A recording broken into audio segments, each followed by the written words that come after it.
Hi, everybody, and welcome to the June Pony Virtual Users Group.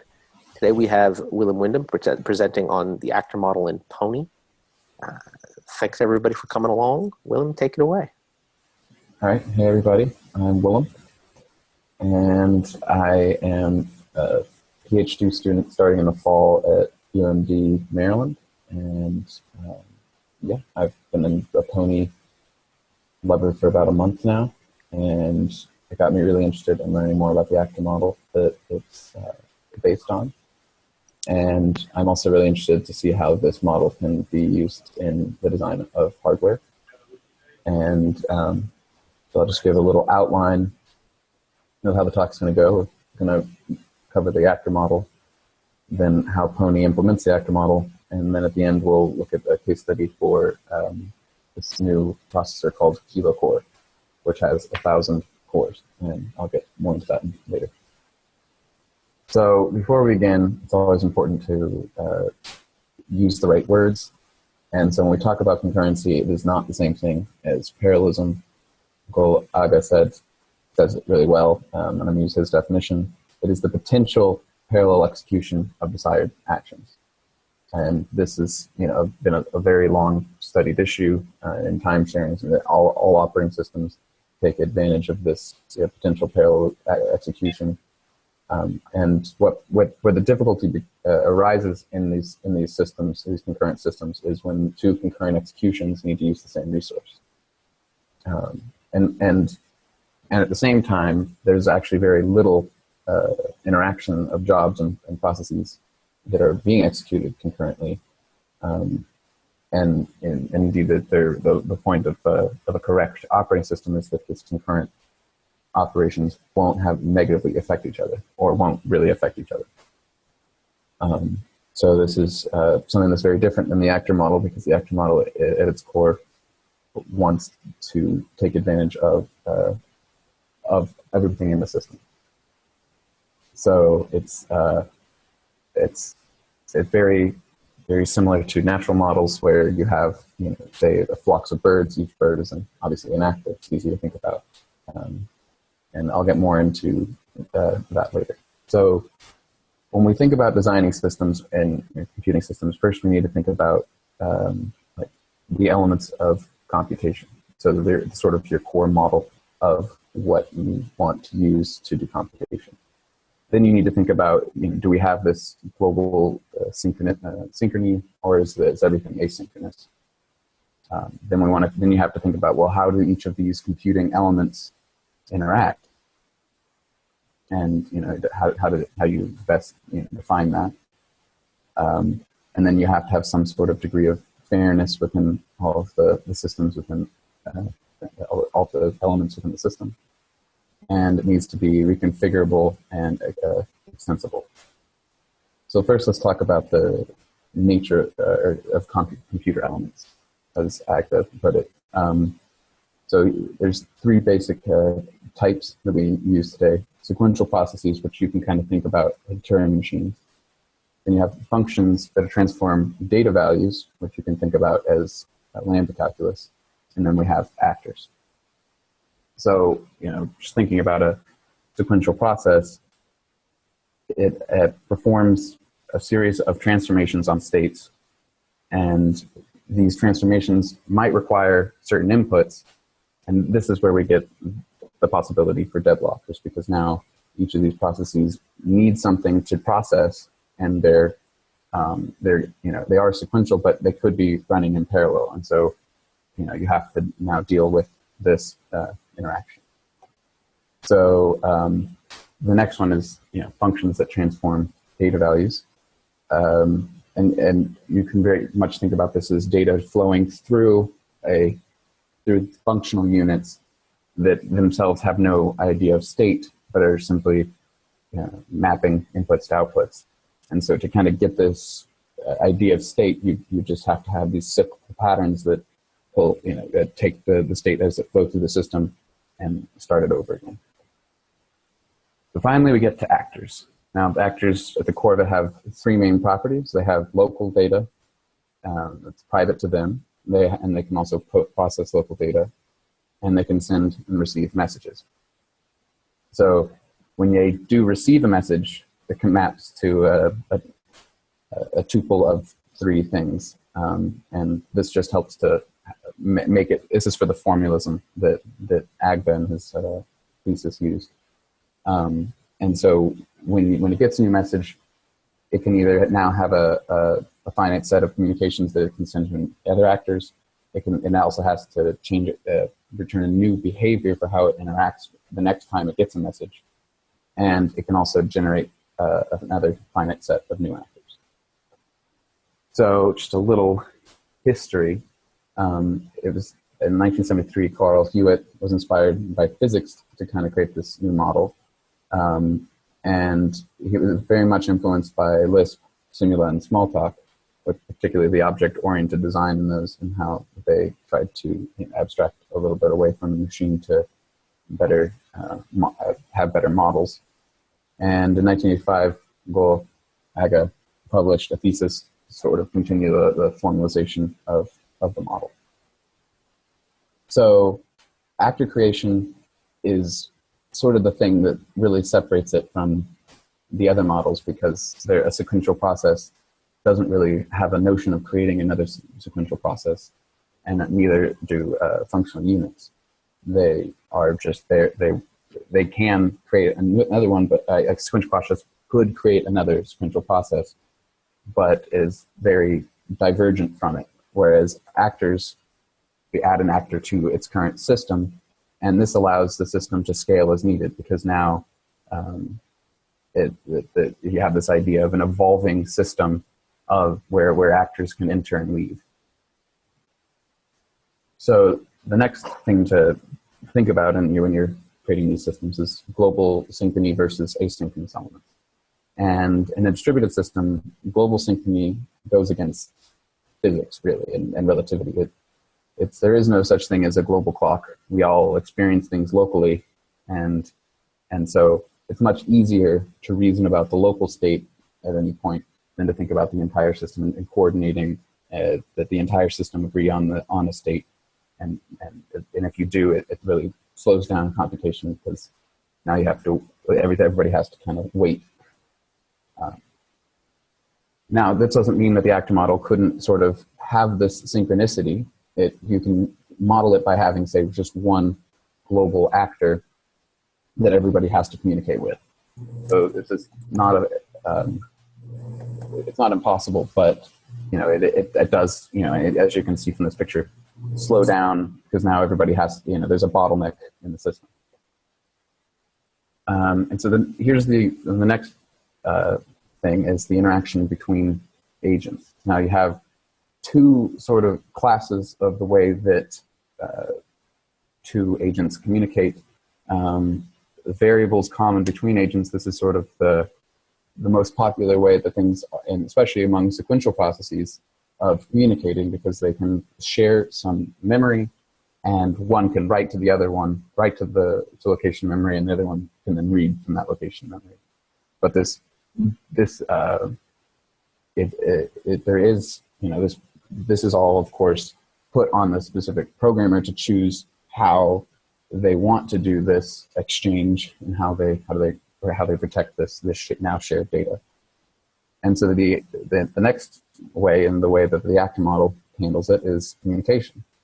And Agda put it really well. Communication provides a mechanism by which each element retains the integrity of information within it. So now we don't have to think about shared data, we just think about communicated data.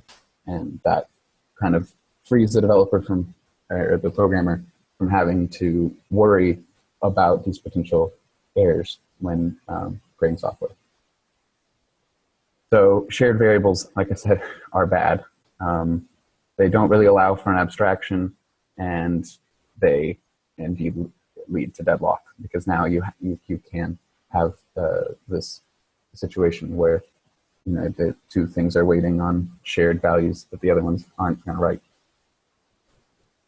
So now we're kind of going back to this communication, because actors now rely on this communication. So it could be a synchronous communication where the sender and the receiver both align, and Ada and other languages that do have communication built in rely on this synchronization of the receiver and the sender, so that they can then proceed and know that there was this, kind of handshake. Versus asynchronous, where the receiver does not have to be ready when the sender sends it. So this is how the actor model views reality. You send out a message, it could come back, it could arrive, it hopefully will arrive, but you're not going to wait to find out. So we also need to have a degree of fairness, because otherwise, if say longer messages were penalized because they're a lot to travel in your system, then then short messages could kind of come in, especially if there were a lot of them, kind of starve the longer messages out. And it also it means that the arrival order of communications be both arbitrary and unknown. And Agda and Hewitt really love to explain it in arbiter, which is this physical chip that decides sort of who gets to send their information on. And this arrival order is then now physically indeterminate. So this brings me to what indeterminism is. And it's a cool property of an actor system that's independent of, it's sort of unique to it, because it's something that other systems don't have. And the best way to describe it is through thinking about sending yourself a message. So as an actor. So if an actor were to start by setting a timer and then sending it a message, sending itself a message, and then it's going to stop the timer when it arrives. Now, since we already have this sort of unknown arrival time, and other people could be sending in messages too, now we're not sure how long this will take. It's an indeterminate amount of time before it comes back. So this is sort of the hardest part, I think, for the actor model, and this is it's something that you have to grapple with, because we would love to have unbounded buffers and when something arrives, a spot to put it, but implementations and particularly Pony deal with this well by trying to just deal with things as fast as they come, and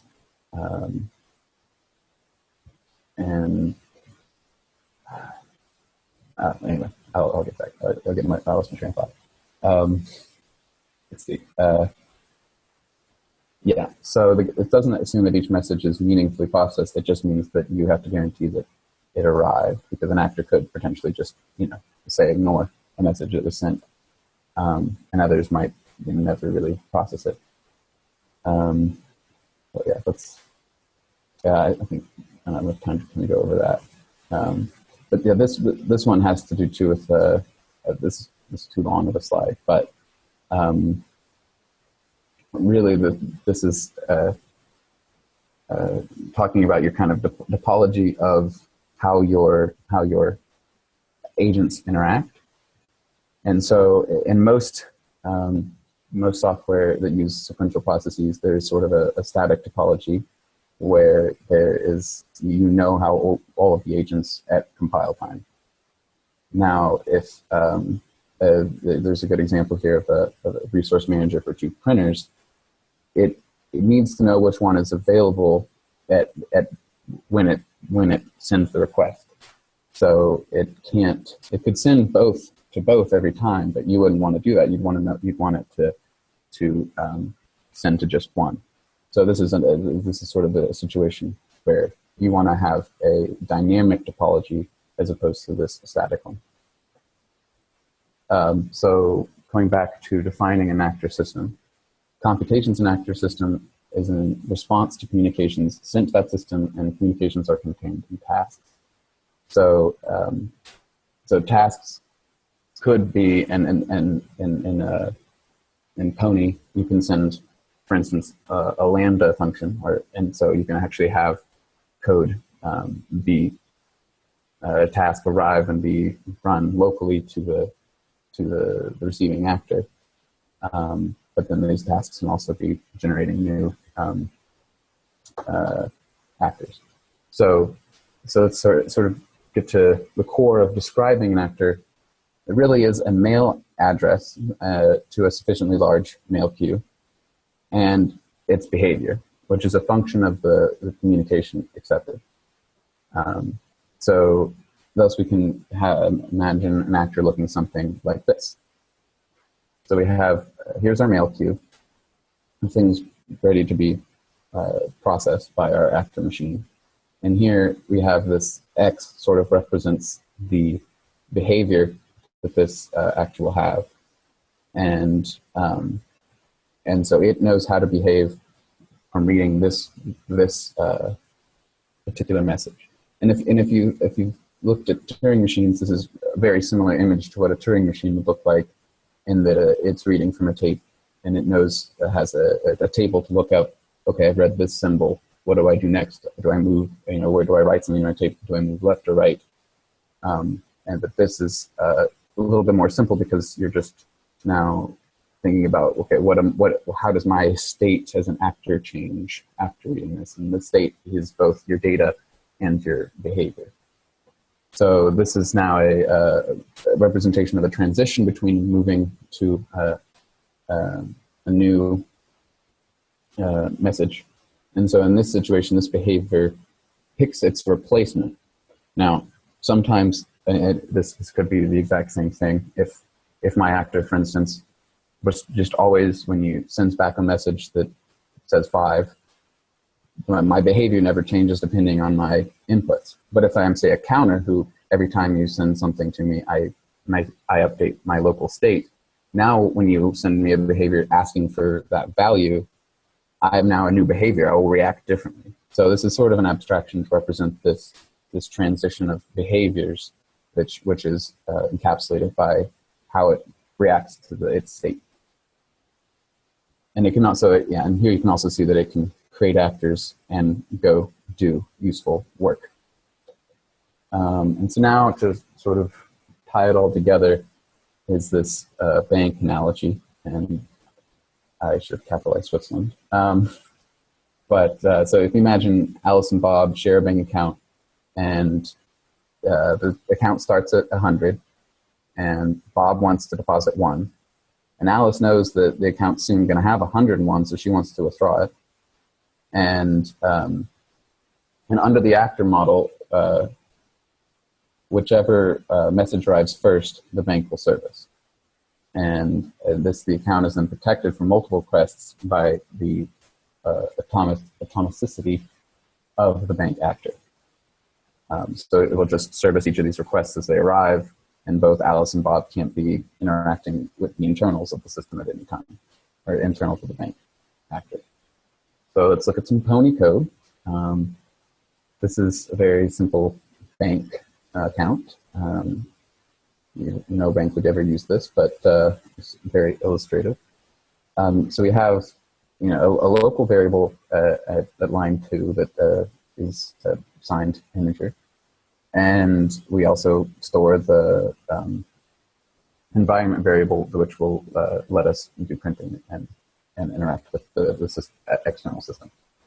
So this, when you create it, you give it the environment and you give it a starting balance, and you can send. Now it has these three behaviors.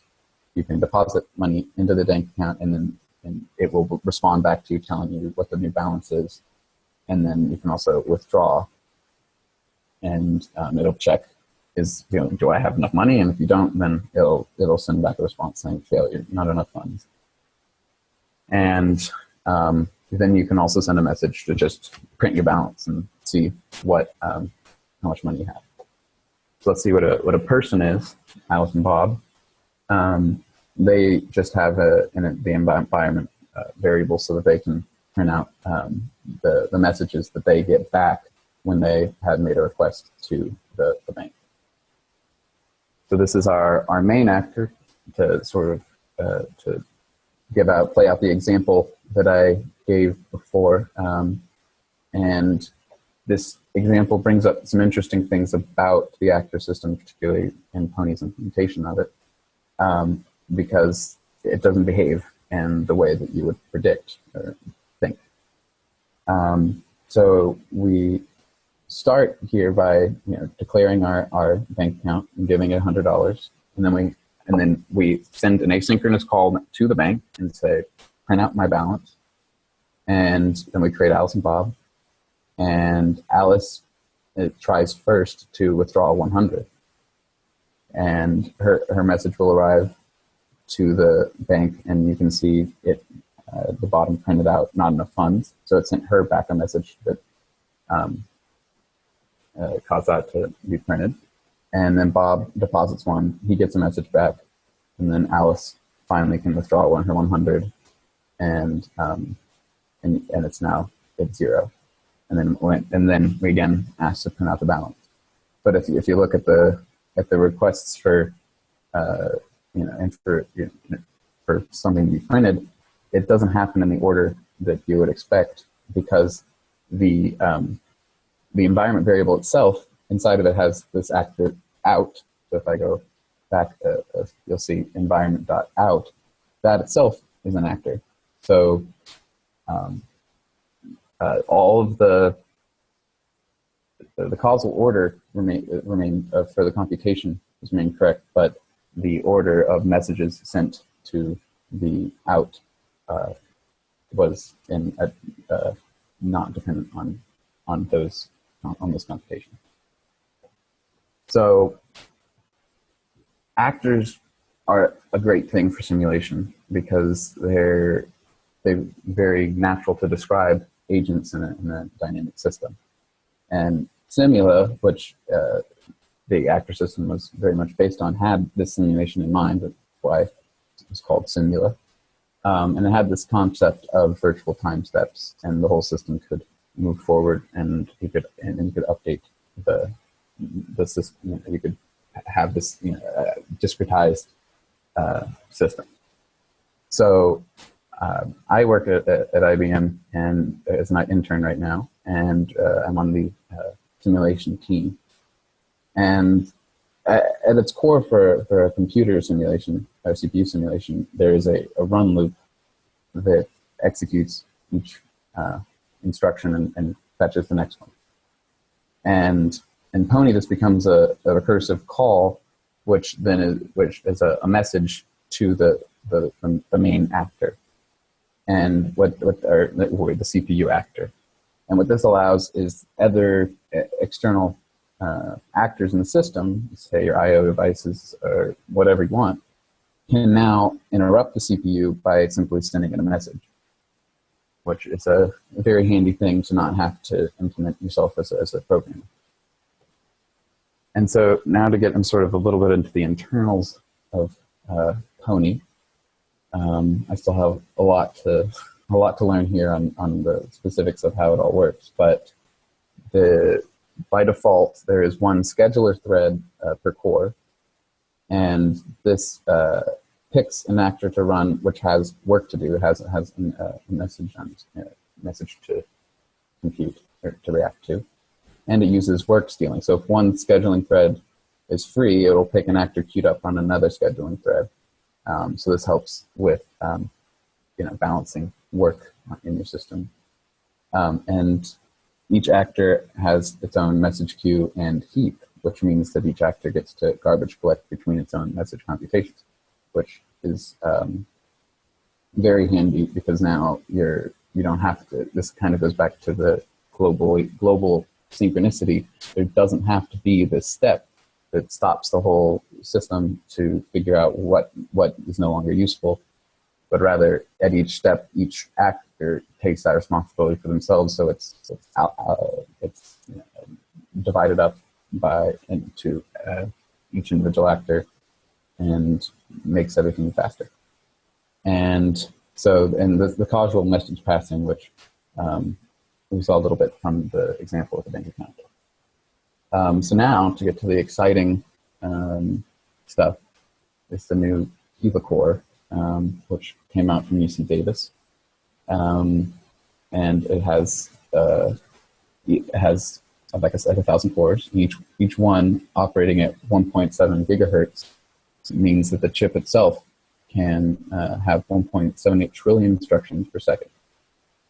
Now, this is, of course, the maximum, assuming every single core is doing, a very CPU-driven work.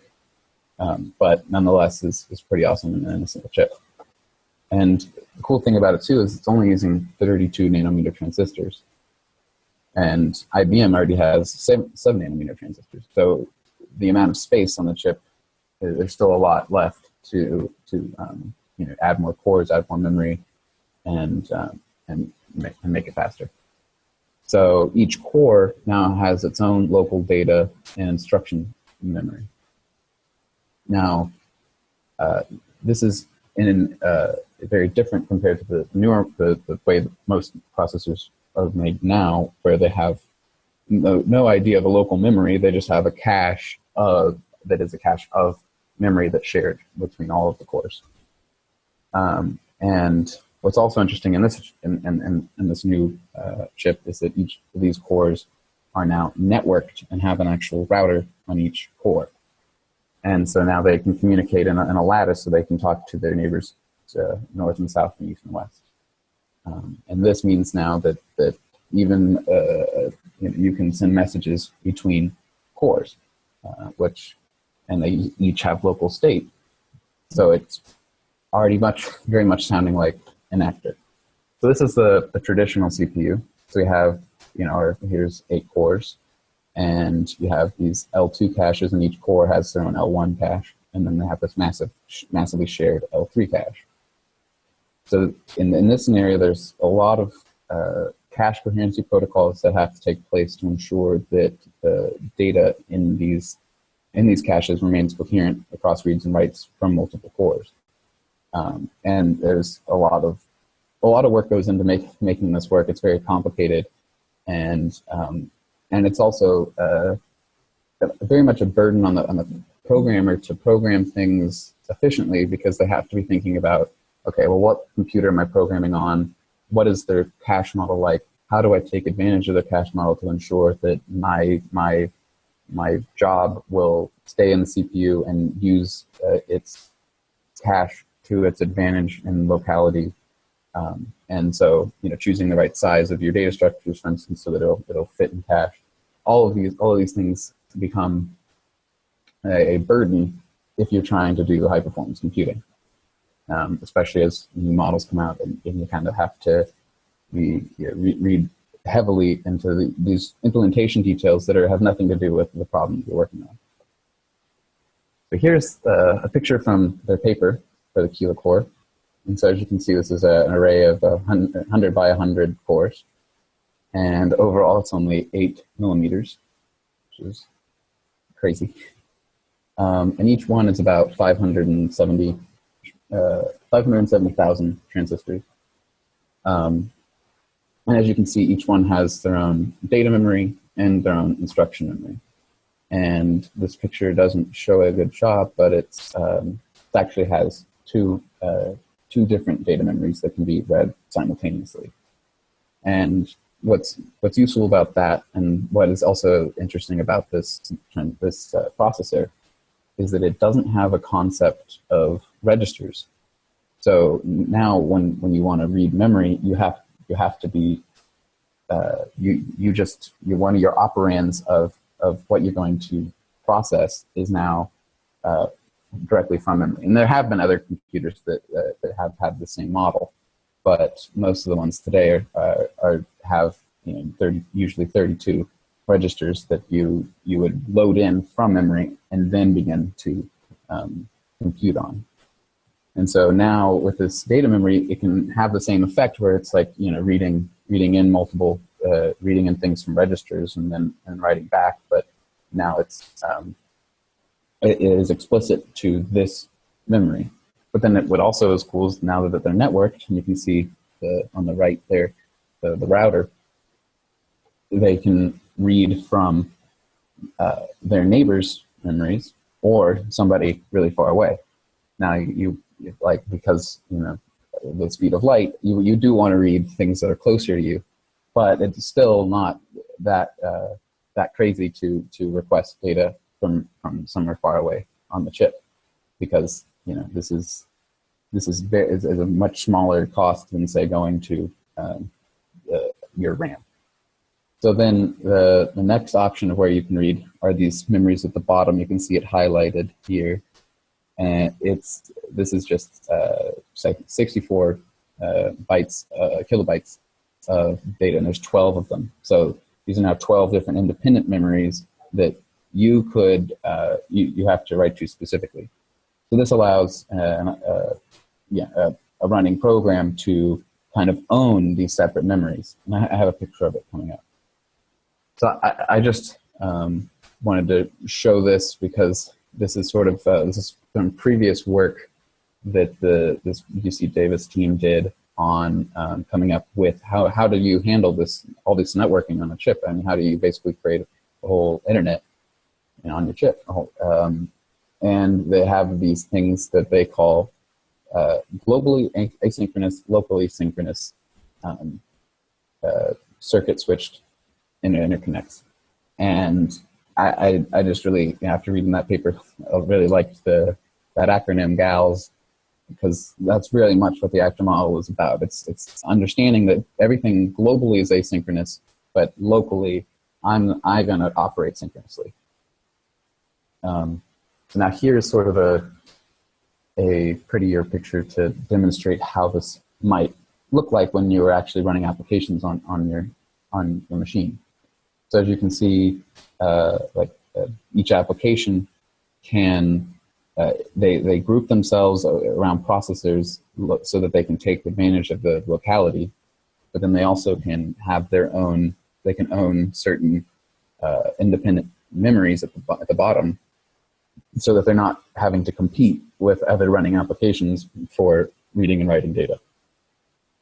And with Pony, this is I think a very exciting language for this particular processor, because this processor already has the actor model as a part of its design, and you could very easily migrate actors between each of these processors, and from the perspective of the programmer, they don't have to even know how all of this works, because now it's handled by the scheduler.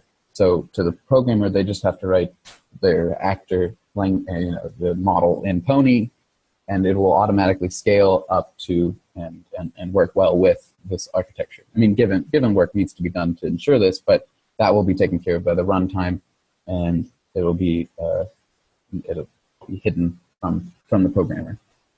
And and with any other system, the programming on any other language or or in any other modern language, this is a very difficult platform to program on, because you would now, if you're thinking about sharing data, it becomes more difficult, because you have to now worry about locks, and you have to worry about synchronizing your threads, and everything becomes less fun, and there's a lot more pressure on you to understand what's going on and to reason about the system.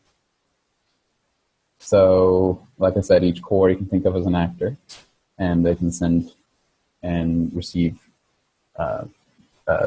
messages. So each core has 256 memory banks, which are roughly about 2 Pony actors. And there are 12 of those 64 kilobyte independent memory banks.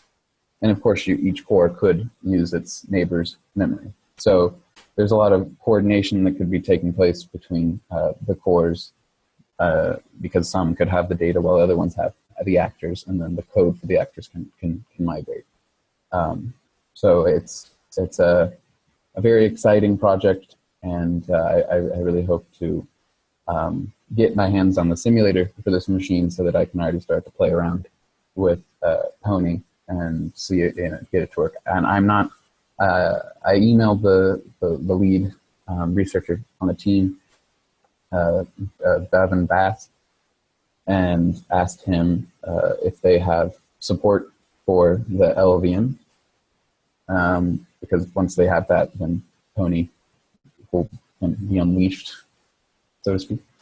And so I'm waiting to hear back from him, and yeah, I'm excited to see this, as I think this is really a great example of the future of concurrent programming and computation. And I think that Pony is going to step up to really show the world the better way to deal with concurrency. So that's about it. And anybody have questions? Great. Thank you very much, Will. This is pretty exciting stuff. I have a question about the KiloCore stuff. I noticed that it has FIFO buffers on the core for communicating with the nearby chips. Yeah. So do you, this is possibly that you just don't know at this very early stage, but do you happen to know if those are essentially message buffers that an adjacent chip writes into and will block if there is insufficient space in the FIFO? Yes, I have not delved that far into it, but I would expect that's what they're for. Okay, cool. It's very interesting. It seems like it's not totally dissimilar to a parallel board, but run up from 16 cores to 1,000 cores is a pretty staggering run up, and much faster cores as well. Yeah, and like I said, these are still 32 nanometer transistors, so you know, there's a lot of potential here. I mean, theoretically, at 7 nanometers, quite impressive things could happen. Exactly. And yeah, and I think at this point, the thing that holds back this model a little bit is the memories are pretty small for each individual core, which means that you end up using the network a little bit more. But the network is actually really fast. It allows you to transmit information along it at about 28 gigabits per second. That's pretty respectable. Yeah, and the bisection width, the maximum bisection width is 4 terabits per second. So if you think about all the data moving across it at between two halves of the nodes, right? It's an impressive amount of streaming data. So that's interesting. Yeah. Excellent. And I also forgot to mention too is that each core can shut itself off in about 5 cycles. So you really are using as many cores as you need at any point. You're not having to use the whole chip at once. Oh, that's very interesting. So at that point, propagating an actor to a core when it has a message to process is not crazy. I mean, a 5-cycle shutdown is pretty impressive. Do you know what the restart time is, roughly? I have to check, but it's very reasonable too. It's very fast. I mean, if it's anything less than a few hundred cycles, that's excellent. Yeah. Sorry, I don't mean to be dominating all of Willem's question time. Does anyone else have things they want to ask about? Feel free to unmute yourself and ask away.